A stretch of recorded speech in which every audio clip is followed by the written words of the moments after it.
Hola, buenas. ¿Cómo andan? ¿Se me escucha bien?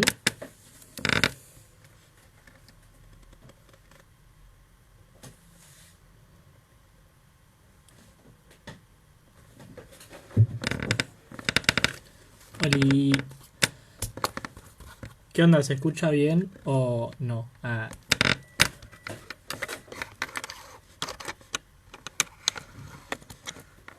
Joya. Bueno, mientras se va sumando la gente, esperamos a Martín que se vaya sumando.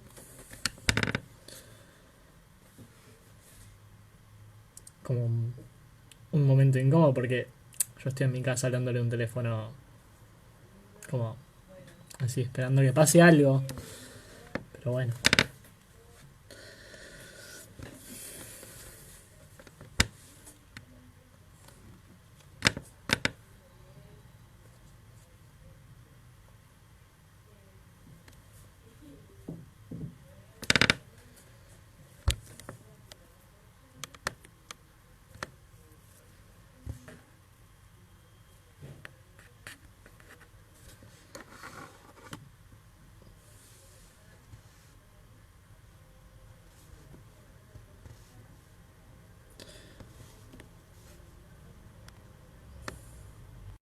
Ahí se está uniendo Martín.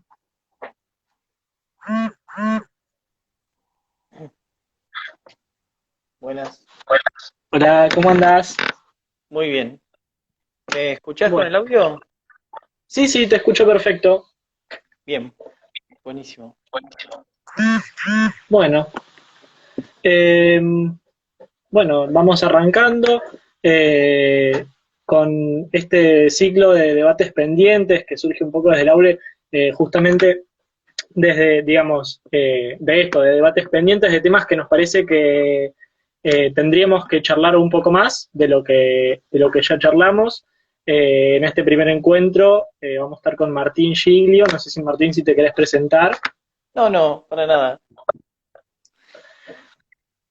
Bueno, bueno, yo soy Simón, estudio educación física, estoy en segundo año, milito en el aule. Martín es profe de didáctica para la integración.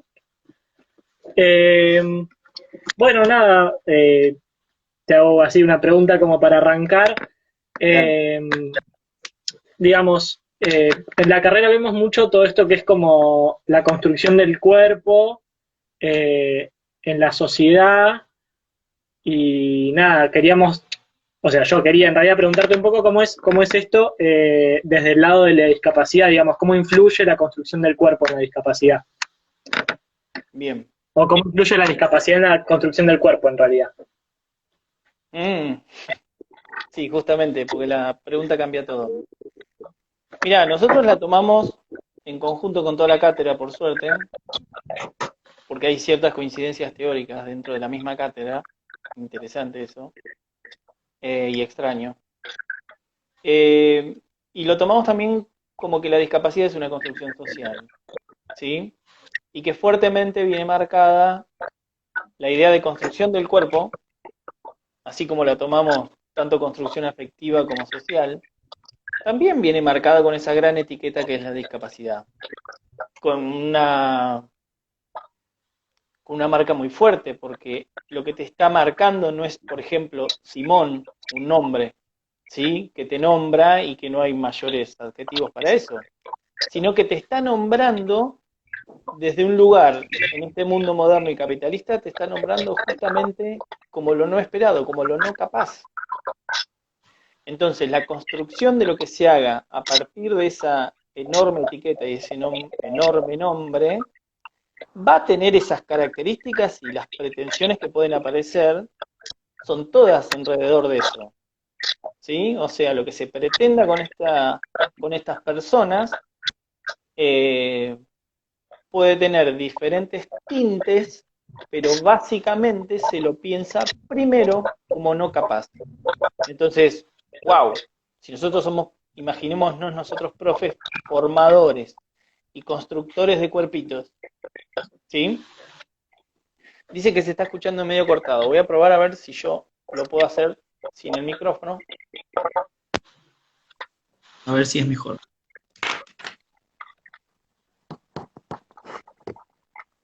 Decía, nosotros, no sé si ahí mejoró, pero Un decía, poquito. nosotros, constructores de cuerpitos, arrancamos las pretensiones para estas personas, imaginándolos como carentes o ausentes o que funcionan mal. Lo que pretendamos, en definitiva, va a aparecer en los diseños que nosotros creamos. ¿Se entiende? Entonces, inevitablemente, eso va a aparecer en la construcción de su cuerpito. ¿Se comprende? Entonces, no Sí, es una etiqueta más.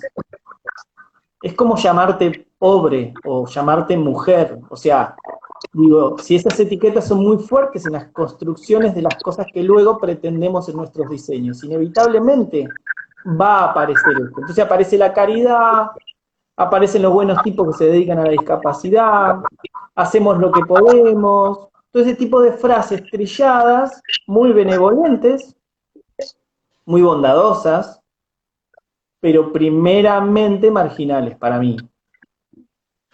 ¿Sí? Entonces, esa primera pregunta que tiene que ver cómo relacionamos esto, lo relacionamos de esa manera. Primero lo ponemos como diferente de nosotros y a partir de ahí diseñamos o sea, queremos transmitirle un contenido, por ejemplo, nosotros docentes, ¿no?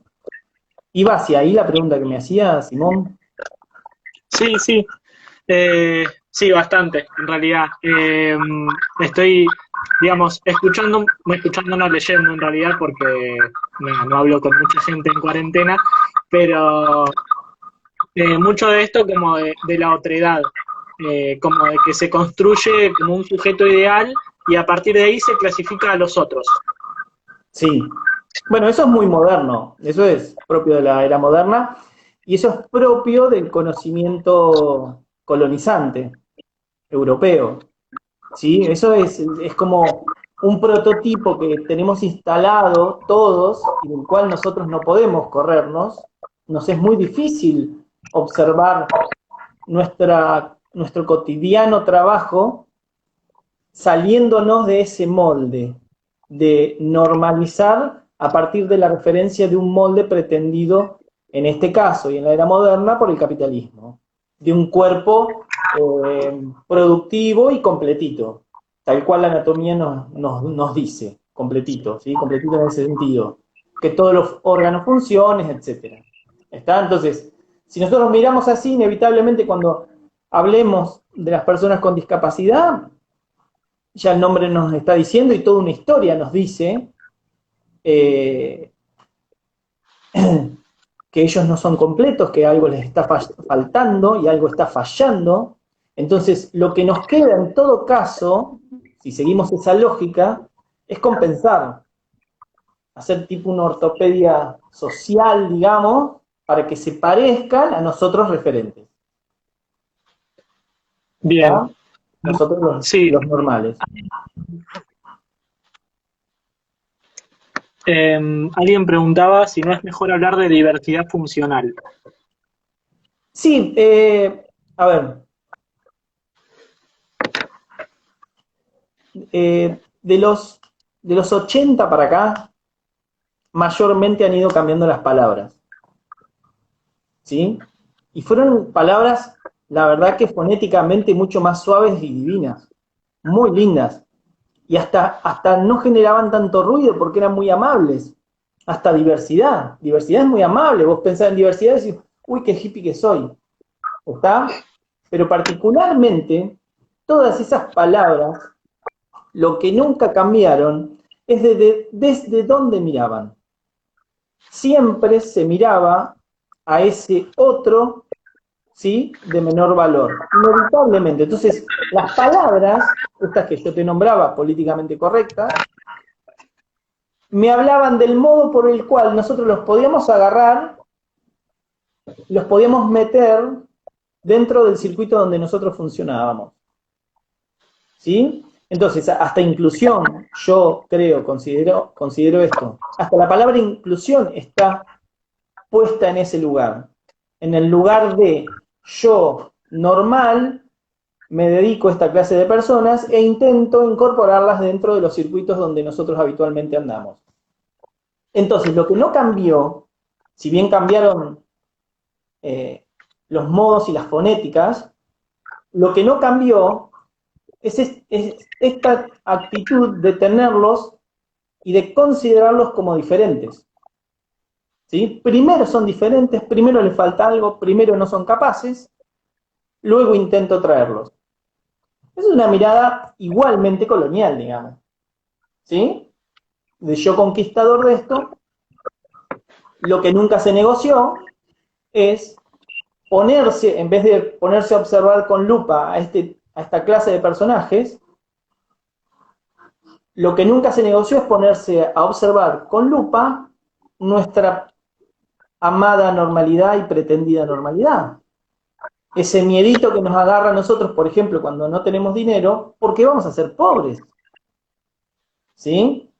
Este miedito que mi generación siempre tenía a parecerse algo femenino, porque iba a ser seguramente maltratado en el equipo de fútbol, en mi caso, por ejemplo, ¿no?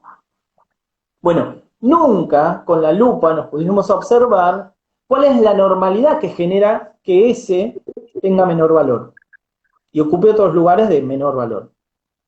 Siempre la observación estuvo puesta en este que fallaba. ¿Sí?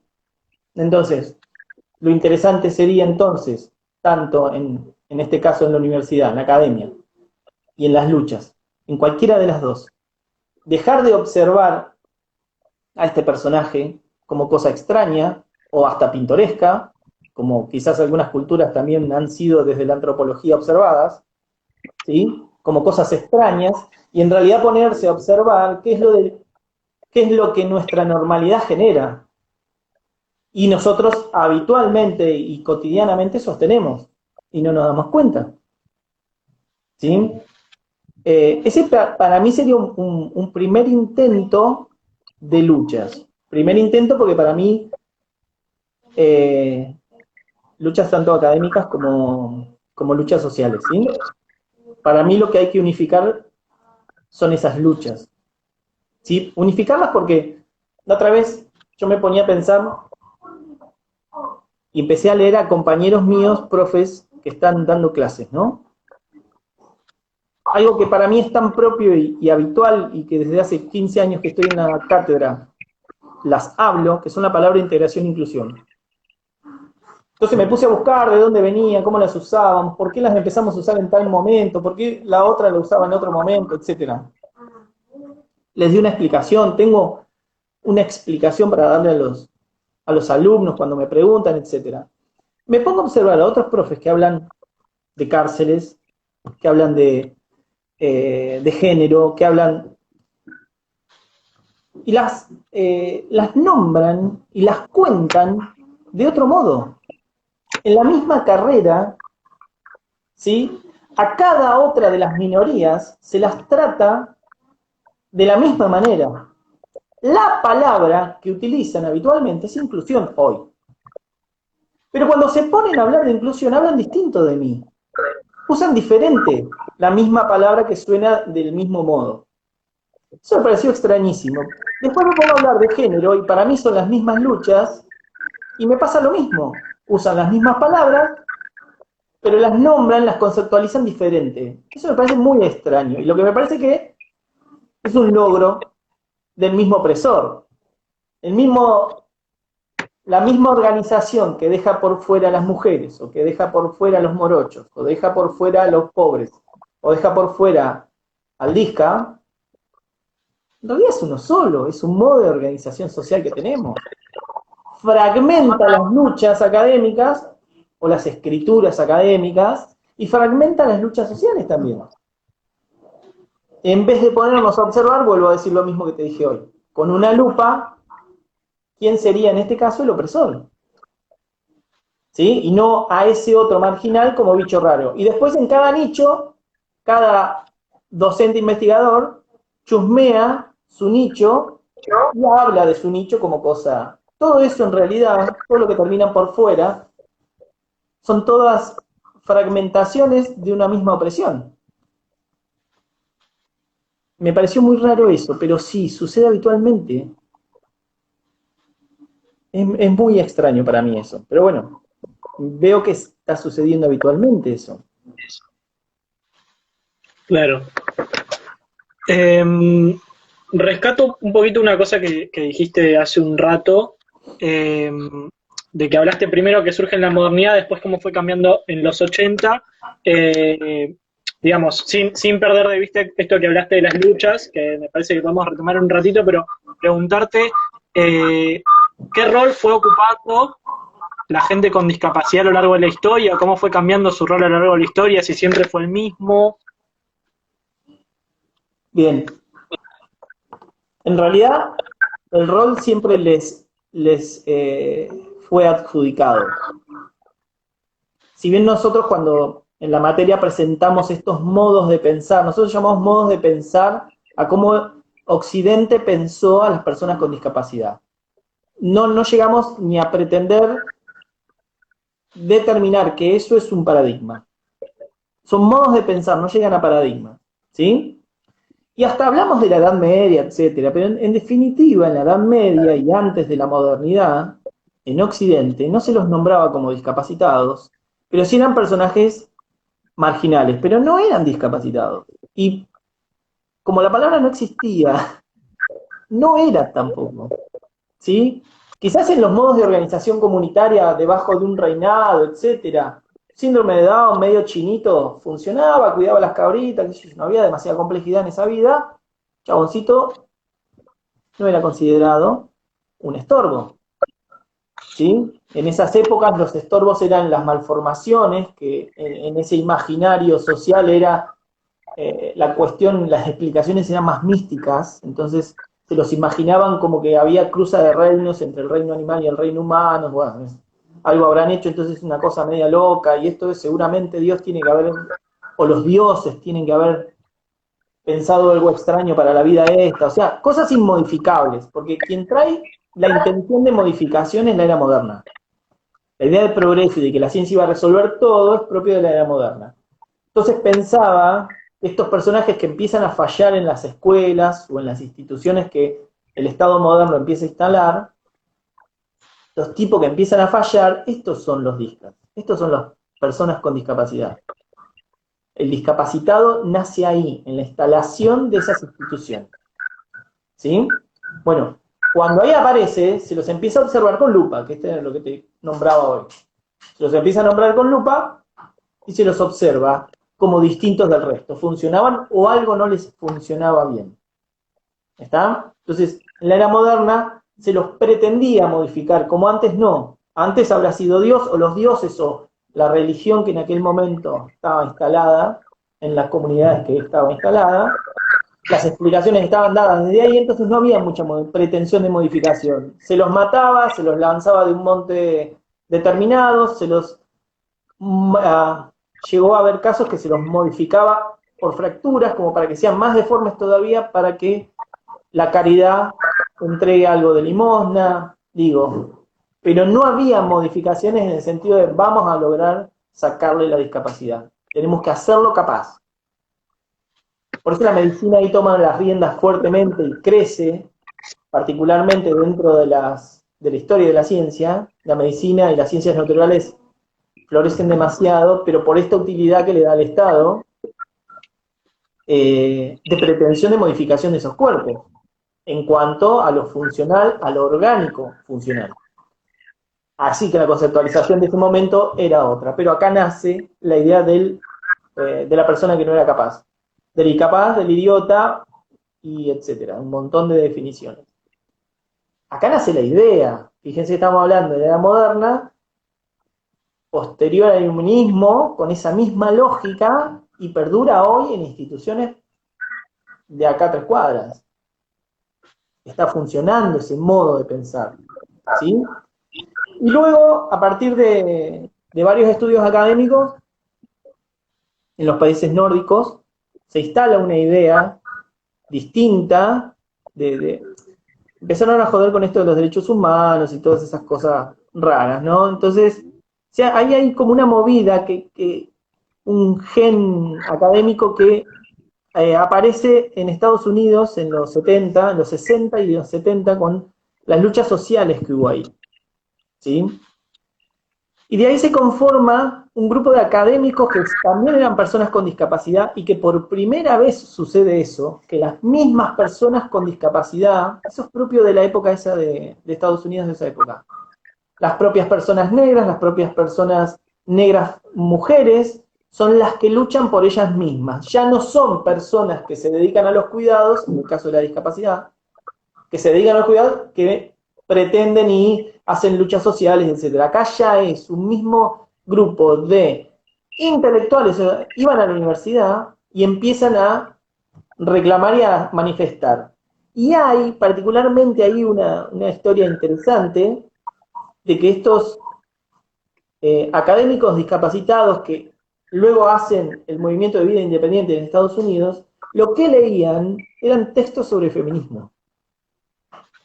Y ellos son los que inician esta movida del movimiento de vida independiente, que esa idea cruza el Atlántico, otra vez se va a Europa, y empieza a construir la idea del modelo social de la discapacidad. Ya, empezar a alejarse de la lógica médica, de reparación, ¿sí?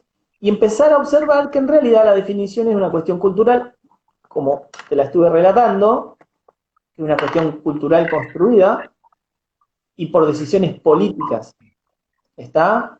Entonces el análisis ya de la discapacidad empieza a ser otro, a nivel académico, ¿sí? Pero que tiene quizás su mayor fuerza en ese momento de Estados Unidos, de las luchas sociales de los negros, de las mujeres negras, y ahí hay algunos eventos, algunas marchas que ellos arman quilombo en la Universidad de California,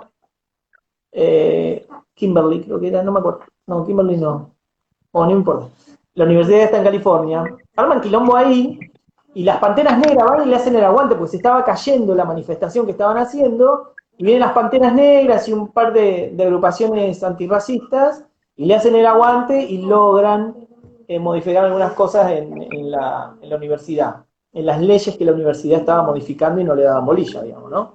Bueno, ese es el gen de lo que termina siendo el modelo social que argumenta de alguna manera la Convención Internacional sobre las Personas con Discapacidad, que hoy es la referencia para cualquiera, en cualquier profesión que hable de discapacidad. ¿Sí? Hice un resumen un poquito acelerado, pero bueno. Sí, no, igual está buenísimo. Esos fueron los modos de cómo fueron pensados, ¿sí? Bueno, quería preguntarte por qué hablar de educación física y discapacidad. Lo que pasa es que estuve un rato tratando de enlazarlo con esto de las luchas académicas que hablabas hace un ratito. Pero bueno, no se me ocurrió tampoco.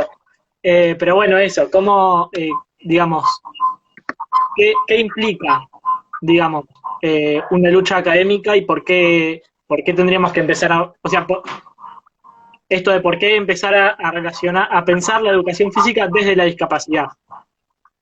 No, es que en realidad, para mí,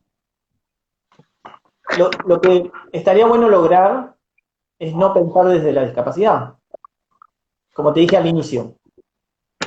En realidad tenemos que dejar de pensar en discapacidad, tenemos que dejar de pensar en género, tenemos que dejar... Pero no, a ver, todavía se está madurando la lucha. ¿Sí? Lucha académica, estoy diciendo, yo quiero decir algo, eso es una lucha académica. Y viene otro y dice otra cosa. Es una lucha académica, ¿sí? Te lo resumo, no quiero meterme ahí. No me quiero meter de manera específica porque no viene el caso, ¿sí? Digo, género tiene que estar transversal a todas las materias, discapacidad tiene que estar transversal a todas las materias, pero sabiendo que en realidad el que genera esa desigualdad es otra organización. No hay gente malvada que se dedica a marginar a los discos. No hay gente malvada que se dedica a marginar a las mujeres y a los pobres. Es una misma organización, un mismo sistema organizado, el que termina dándole lugares de menor precio a esta clase de personas. ¿Está? Entonces, ¿por qué yo me tengo que poner a pensar en educación física? En realidad, si yo paso a consciente esto, ¿sí? Lo reconozco, me doy cuenta, yo no voy a ser, voy a dejar de sentirme casi un héroe por dedicarme a trabajar en discapacidad. Yo no quiero que se dediquen a trabajar en discapacidad. Quiero que sean profe de educación física. Y si cae una persona con discapacidad, le demos clase con los compañeritos y compañeritas. Tan simple como eso. ¿Sí? Tenemos que romper con ese pensamiento fragmentado de que las dificultades las tienen los demás. Las dificultades las tenemos nosotros que no sabemos darle clase a nadie, más que a un modelito que desde pequeños nos enseñaron que era el correcto.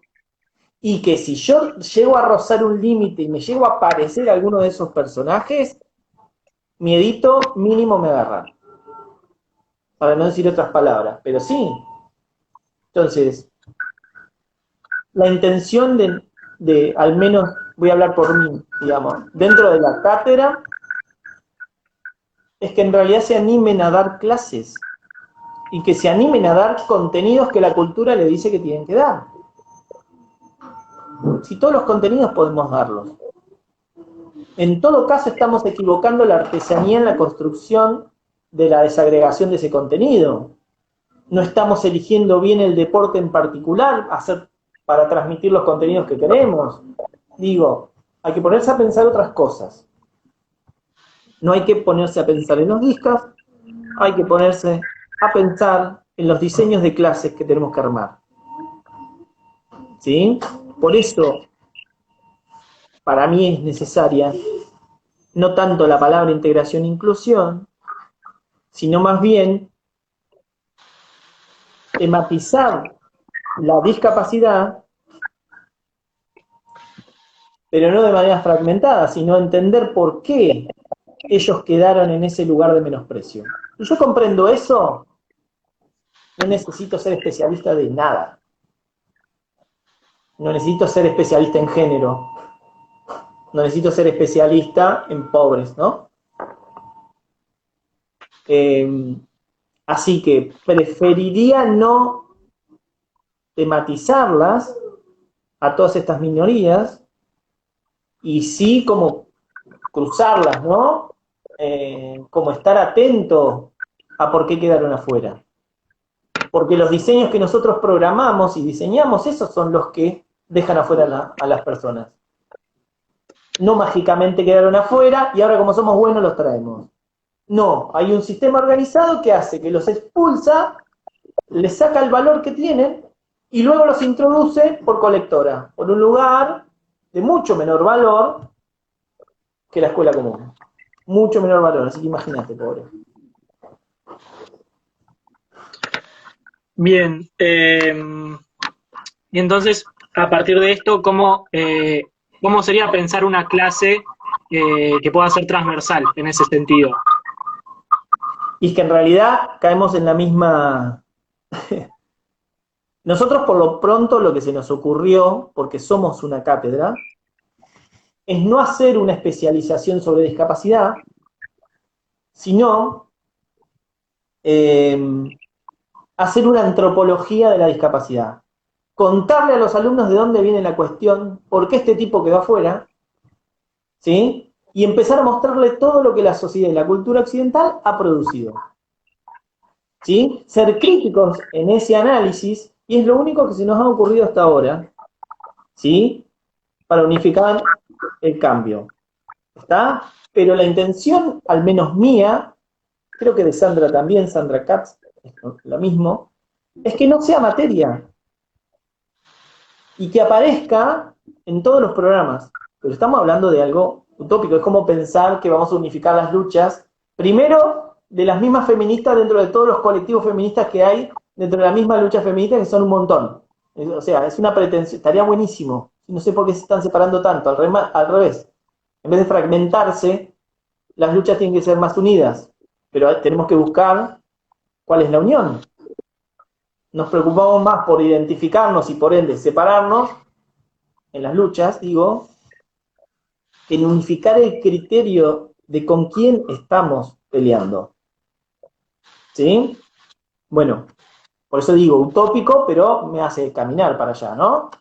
Entonces la pretensión es que sea transversal, no que sea un tema o una especialización. Está bien, perderé el cargo, bueno, modificaré, veré qué hago, bueno, no pasa, no sé qué tanto es un problema eso. Claro. Sí, justo iba a mencionar eso como de, digamos, de por qué tenemos una materia en quinto año sobre este tema y no están pensadas todas las materias justamente a partir de esto. Eh, digamos eso, digamos, de por qué tardamos tanto en hablar de discapacidad en la carrera. Bueno, porque de igual manera que pasa en el sentido común, el conocimiento científico le pasan las mismas cosas, porque las resoluciones políticas, para mí, están siempre tomadas, en el caso de, vamos a hablar por nuestra universidad, mayormente están tomadas en el sentido común, o sea, de cómo nos manejamos políticamente.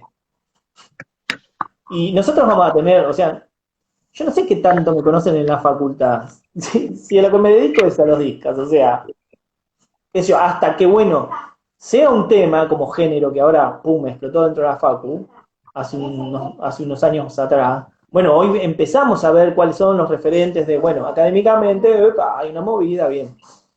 Bueno, seguimos siendo marginales, tranquilos, no pasa nada. Así que es muy posible que utilicen las mismas lógicas, ¿no? Como te dije, para mí lo que hay que generar, tanto discursivamente, o sea, yo le digo la academia, no sé cómo nombrarla, y desde las luchas, para mí hay que lograr como alianzas en esas luchas, ¿sí? No fragmentaciones, porque si no lo logró, el poder lo logró, ¿sí? Y tenemos que, hay un saber popular que hay que rescatar y que la universidad por eurocéntrica nunca lo hizo. Entonces la universidad piensa, ¿no? Entonces ya somos repensadores, bien, hagamos extensión y vamos a los barrios a trabajar, pero como piensa la universidad. Para mí estaría bueno traer el saber popular a la universidad, al revés estoy diciendo, y no por confrontación, sino porque nos está faltando un saber. No parece ser una referencia al saber popular. ¿Sí? No nosotros pensamos, vamos al barrio, sino que venga al barrio y nos ponemos a pensar. Pero vamos a embarrar un poco la universidad. ¿Sí? Nada. Sí, nada, en los comentarios está saliendo mucho esto de, digamos, de la transversalización. Están hablando también del plan de estudios, de dar la disputa ahí, porque es un plan que tenemos desde el año 2000. Y bueno, un poco, volviendo un poquito, porque me está costando como un poco adaptar las preguntas a cómo quiero expresarlas, pero el deporte es excluyente, digamos, en este sentido.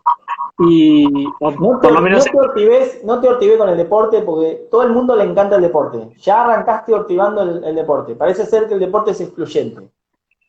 Escuchame, lo están usando para todas las movidas de integración y de inclusión social de todo el mundo. ¿Por qué te ortivas tanto con el deporte? No, digo, desde el punto de cómo se generan, digamos, las clases utilizando deportes, o sea, se tienen que seguir utilizando deportes para las clases de educación física para que tengan digamos, una posición más transversal en ese sentido, mirándolos desde el punto de que existen los Juegos Olímpicos y los Juegos Paralímpicos, digamos que se vuelve a hacer esa diferenciación. Bien, volvamos a lo mismo. No paramos de verlo de manera eurocéntrica. Parece ser que tenemos que encontrar una receta universal, por ejemplo, usemos los deportes para inclusión, o una receta universal. No usemos los deportes para inclusión.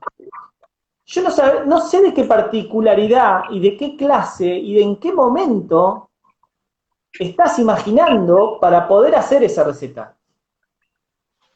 Entonces, más que el deporte me diga, el docente tiene que atender a esa particularidad para darse cuenta que el deporte es un contenido cultural y tiene que ser transmitido las cosas que tiene el deporte, no el deporte en sí.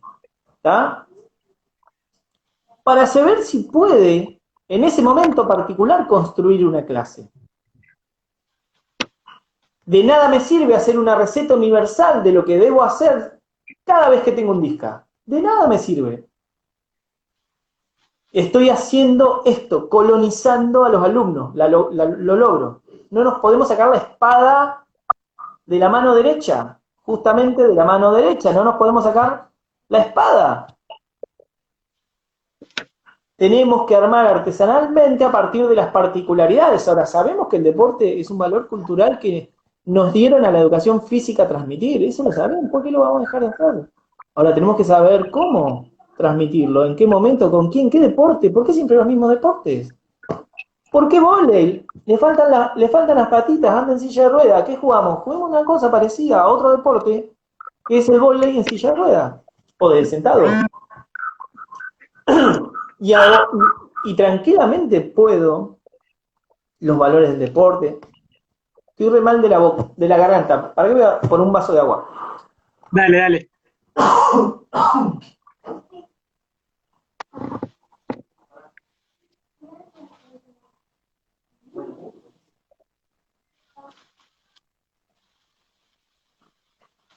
¿Cerrás, por favor? Bueno, ahí está, ahí volví. Disculpa. Entonces, pensando en esto, yo creo particularmente que los deportes que están consagrados con confederaciones muy fuertes y muy potentes y muy ricas, es muy posible que no hayan pensado a todos. Yo jugué al fútbol desde pequeño, ¿sí? A mí me fue bien y generalmente me invitan todos los sábados a jugar. ¿Está? Perfecto. En el camino yo vi un montón de suplentes y un montón de flacos que no quisieron jugar más. Pero un montón. ¿Por qué? Porque no juegan bien. Y en el deporte, por más benevolente que seas, o menos benevolente que seas, si no jugás bien no te van a invitar. ¿Sí? U otro ejemplo para ser más traumáticos. ¿Cómo tira un centro en fútbol? O cómo encesta, cómo tira al aro una persona que no ve. Bueno, no fueron pensados en la construcción de esos deportes y se han hecho otros. ¿Por qué yo no puedo jugar en esos otros? Si me tapo los ojos y listo. No podés. No sé por qué. Bueno, hay que romper todas esas estructuras, hay que meter el dedo sobre esas pequeñas grietas que hay. Me parece a mí, eso es una cuestión mía, ¿no? Sí. Bueno, nada, hay mucha gente hablando en los comentarios, hablando justamente esto del deporte. Acá Evan dice, vamos a estar con nosotros el viernes. El deporte mal llamado convencional reproduce lógicas excluyentes hoy en día. Y hablando también de la resignificación del deporte, hay una compañera que dice que el deporte adaptado sigue reproduciendo esa exclusión, y también de vuelta esto de resignificar y reconstruir el deporte para lograr que sea popular. Sí, yo no sé si el deporte en realidad. La verdad que no sé si el deporte. Inventemos otros deportes, juguemos a otra cosa. ¿Por qué no? ¿Por qué no ver la Champions League? ¿Por qué no? ¿Por qué no ver, aunque logren menos producción de dinero, ¿por qué no ver los Paralímpicos? ¿Por qué no? Juguemos a otra cosa, digo. Está bien, hagamos otros juegos y juguemos a otra cosa. Animémonos a hacer juegos que terminen en deporte con otras reglas y otras, para lo cual van a tener que ponerse a jugar otras personas que antes no jugaron. El desafío está ahí, no ponernos a pelear con el deporte de alta competencia. ¿Para que siga jugando? ¿Cuál es el...? ¿Sí? O sea, yo me pondría a pelear para que los deportes bonaerenses, ¿cómo es? Los juegos bonaerenses, no sé cómo se llaman, los BA. Para que los BA no jueguen una semana los peores equipos y los mejores equipos que ya saben jugar y juegan en otros lugares se vayan a Mar del Plata, sino que la competencia y la organización del torneo genere que permanentemente estén jugando y no necesariamente clasifiquen en menos de una semana y se van a Mar del Plata los que siempre se van a Mar del Plata. Digo, me metería más en esas cosas, me metería más en construir otras clases, en jugar a otras cosas y poner otras reglas, porque en definitiva el juego es regla. ¿Cómo disputás las reglas ahí? ¿Cómo las construís? Si los haces jugar a todos, vas a tener que cambiar las reglas. Si vos en una clase estás dando clases y en tus clases pasó medio año y hay 3 que siempre son el problema no son los 3. El problema es que las reglas que vos estás poniendo a esos 3 claramente no los beneficia.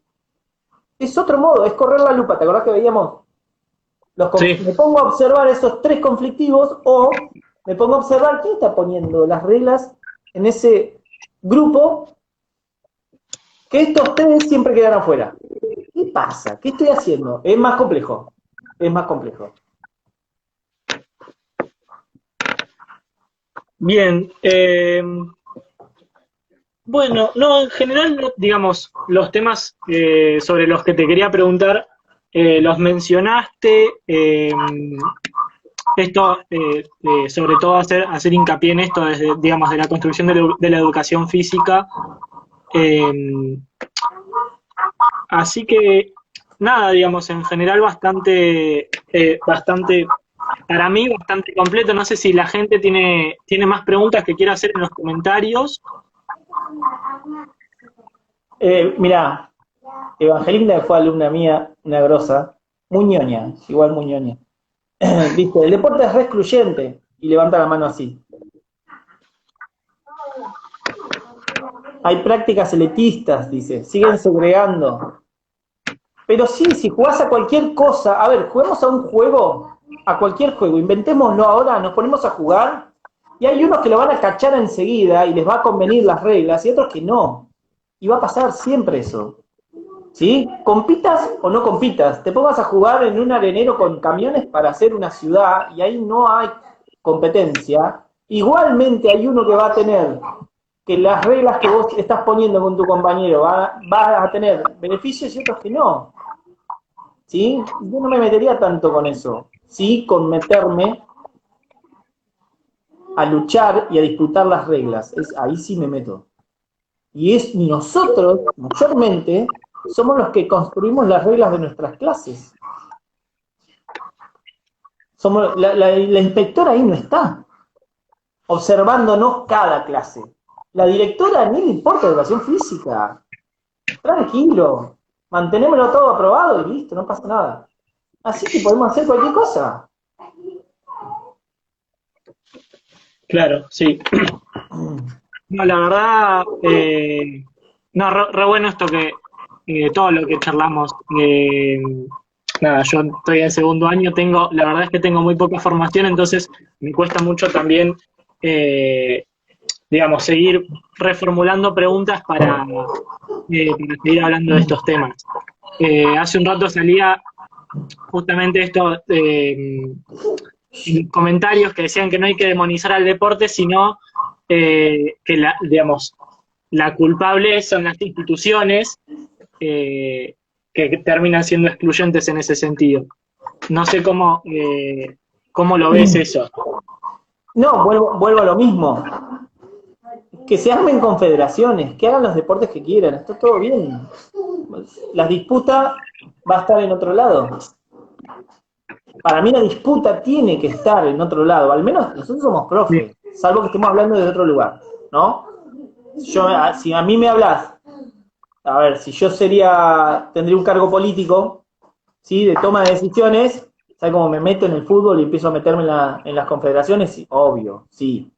Y tiene que llegar de otra manera el deporte a cualquier lado. Sí, me meto, sí, totalmente de acuerdo. No estaría yo dispuesto a hablar de eso porque no lo sé. No me he metido ahí, desconozco. Me estoy imaginando siempre como profe. De cualquier cosa, de un gimnasio, profe de una escuela, sí, sí.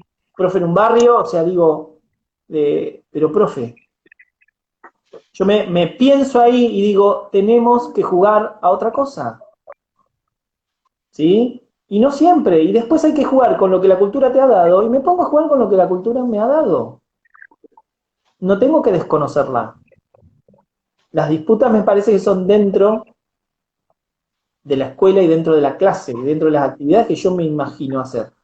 Ahí está la disputa, ahí está la construcción de los cuerpitos que hablábamos al inicio. Los cuerpitos los construimos con norma, con regla y con un guiño de ojo. O sea, con un vínculo afectivo podés agarrar un cuerpito y moldearlo. Vos le haces un pibe que está esperando tu confirmación, vos le haces, ya está. Si encima le va bien, lo recontra tenés. Perfecto. Luego, tiempo y espacio, ¿sí?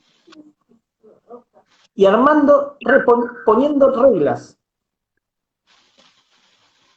Interviniendo sobre la norma, sobre, ¿de qué manera? De manera crítica sobre la norma. No automatizada y que siga pasando. La desigualdad, por ejemplo. No. Meter el dedo en la norma, intervenir sobre la norma. ¿Por qué hacen esto? Y ponerte a cuestionar por qué se hace eso y dar cuenta de que eso puede ser modificado y luego poniendo reglas. Si pones el poder a disputarse, empezás a construir comunitariamente otra cosa. ¿Sí? Si ponés e imponés de manera déspota el poder, seguimos bajando igualdad seguramente. Todo homogéneo, todo derecho, todo normalito, y no me pongo a cuestionar las desigualdades ni quién se queda afuera, no me importa tanto. Porque son 3 nomás, ¿te acordás? Los 3 que se quedaban fuera de la escuela, de tu clase, Sí, perdón. Bueno, son 3 nomás. Los otros 40 están adentro. Es una decisión política eso. Ser profe es una decisión política. ¿Sí? De cómo moldear tus cuerpos. Hay que ser consciente de que estás moldeando cuerpos. O sea, viene la Mari con sobrepeso al gimnasio, te mira y dice, mira, cuando se anima a decirte, porque no se anima a decirte, te dice que quiere bajar de peso, porque la pasa mal, en la calle la pasa, es mujer y tiene sobrepeso, la pasa mal, le falta ser pobre, y la pasa mal. Viene y lo que le digas va a hacerlo. O sea que vos vas a moldear cuerpos. Vos sabés técnicamente qué hacer para que ella baje de peso. Ahora, si yo no me pongo a pensar y meto el dedo sobre justamente esa decisión, sigo moldeando flacas. Porque al ojo masculino el flacas va mucho más, garpa mucho más. ¿Sí? Ahora, me puedo meter también ahí, sobre lo que yo te decía, la norma. ¿Qué pasa, loca? Pensemos de nuevo, a ver. Entonces, el modo de intervenir es la decisión política que hay que tomar. Lo que menos hablamos fue de discapacidad, boludo. Sí. Hay mucha gente en los comentarios hablando sobre que hay muchos profes que se siguen resistiendo justamente a esto que hablabas recién. Y todo lo que nos costó que la gente con discapacidad pueda estudiar profesorado de educación física. Bueno, fueron quizás una de las primeras carreras. La gente está sorprendida por el crecimiento de las personas que se han anotado. Llama la atención, yo trabajo de manera interdisciplinaria en investigación y les llama la atención el número de personas que van ingresando año a año en educación física. Dicen, pero qué boludo, justo se pusieron a pensar en educación física. Le llama la atención, ¿eh? Le llama la atención. Quizás porque no hay tanta pretensión teórica, imaginamos la educación física como cuando pensamos que Bellas Artes también los puede aceptar. Si total es Bellas Artes. Pinta, no sé qué hacen. Mira. Es el mismo razonamiento, me parece, ¿no? Así que por eso me parece que somos tan inclusivos nosotros. Claro. Ahí Popi Arnejo dice, Martín, ¿qué pensás de los avances que viene dando la UNLP desde la Dirección de Discapacidad? ¿Qué opinión desde el Departamento de Educación Física, retomando esto que decís de la no especialización. A ver, te resumo y en general porque toco de oído. Lo que yo prefiero para la carrera es que nos metamos en problemas. O sea, yo prefiero tener cada año, como estoy teniendo en el curso de ingreso, cada vez más personas de cualquier calibre, de cualquier lugar, de Florencio Varela, con discapacidad. Yo quiero tener quilombo, porque si hasta que yo no lo tengo en el aula, yo no me pongo a modificar un carajo. ¿Sí? Entonces, prefiero tener problemas y quiero que ingresen, ¿sí? Bueno, pero van a tener muchas complicaciones. Sí, sí, que vengan las complicaciones, porque así nos vamos a poner a resolver. Si no seguimos delirando académicamente de lo que debería ser el mejor modo de atención a la discapacidad. Y eso es un delirio.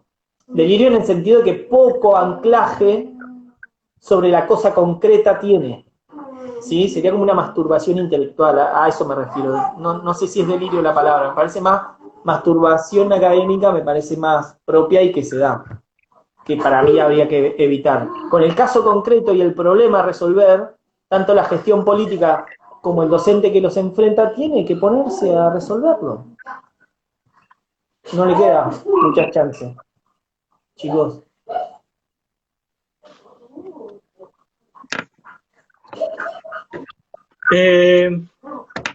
Bueno, nada, te agradezco un montón por haber estado hoy. Eh, nada, en mi apreciación personal me sirve un montón y me dejan pensando un montón de cosas también. Eh, Así que nada, eso, agradecerte. No sé si querés aclarar algo más antes de ir cerrando. No, yo tengo un modo particular de dar clases que quizás a veces molesta.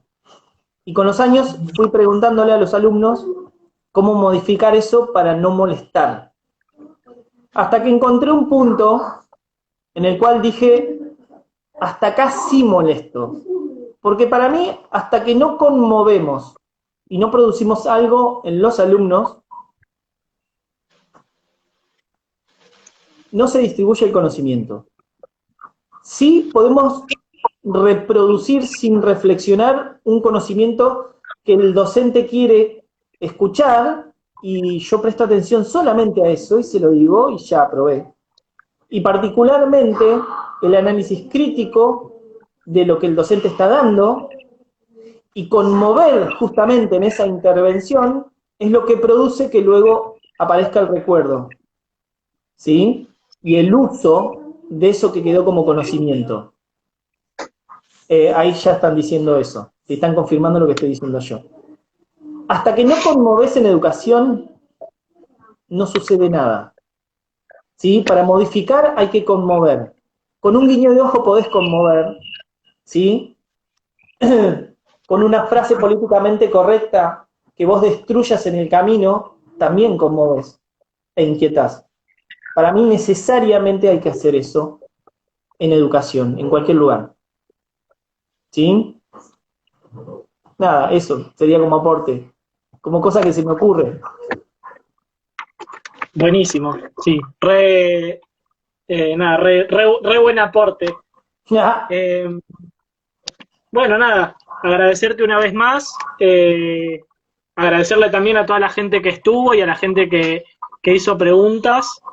Ahí te preguntan en qué sentido decís cuando molestás. Yo te digo una, que se van a reír, pero habitualmente lo que hago yo es, agarro los discursos políticamente correctos de la clase media argentina y los relaboro y los actúo, como que soy yo el que las está diciendo, ¿sí? Cuando empiezan a cabecear, como dicen, oh, mirá, no, sí, qué interesante, ¿no? Ahí mismo lo atravieso, pero de manera irónica los llevo hacia cuál es ese pensamiento que los lleva a ese lado. Por ejemplo, el pensamiento caritativo o nazi de que es mejor que sigas pobre, por eso te doy esta limosna, pero ni se te ocurra cambiar de clase, por ejemplo. ¿Sí? Entonces, lo llevo a ese análisis y luego lo llevo a ridiculizar ese mismo análisis que ellos están diciendo. Molesta porque es este tipo que está diciendo. una de las cosas que más le molesta, no sé por qué, es cuando yo digo discas. Como ya sé que molesta particularmente, lo repito. Y se van enojadísimos, pero enojadísimos. Porque están esperando un tipo bueno que hable de discas. Un tipo que sea comprensivo, que no te joda tanto con la materia, etc. Trato de que se encuentren con lo no esperado, en definitiva. Bueno, he bajado las ironías y he bajado los personajes nefastos. A veces me han visto muy nazi y después no le dije nada, por ejemplo. Así que hoy ¿qué hago? Las bombas las desactivo en la misma clase y digo, bueno, esto era joda, porque si no se van con la idea de que yo pensaba como de esa manera, ¿no? Pero bueno, nada, giladas. Técnicas y tácticas del docente de la facultad. Bueno, Bueno, muy les bueno, agradezco muy a bueno. ustedes, no te dije nada, pero les agradezco a ustedes porque me chiflaron, estuvieron hablando con Sandra, después me chiflaron a mí, así que piola, ahí andamos más o menos trabajando en las mismas cosas con Sandra, y con Hugo, y con Laura, así que, nada, como te decía, en eso hay una coincidencia académica y pequeñas diferencias que no van al contenido, así que está piola. Bueno, qué Bueno, bien. gracias a Eso. ustedes, chicos. No, gracias a vos. Después invitarles a todas las personas que estuvieron viendo. El viernes vamos a estar con Evan, que estuvo ahí en los comentarios haciendo re buenos aportes. También vamos a ir hablando de este tema el viernes a las 6 de la tarde, así que están más que invitados todos, Martín, vos también. Ahí estaré. Así que mucho más. Un gusto haber compartido este rato con vos. Un gusto conocerte. Bueno, y nos estaremos viendo. En algún momento voy a tener que cursar tu materia. Chan, chan. Bueno, chao Chao. Martín.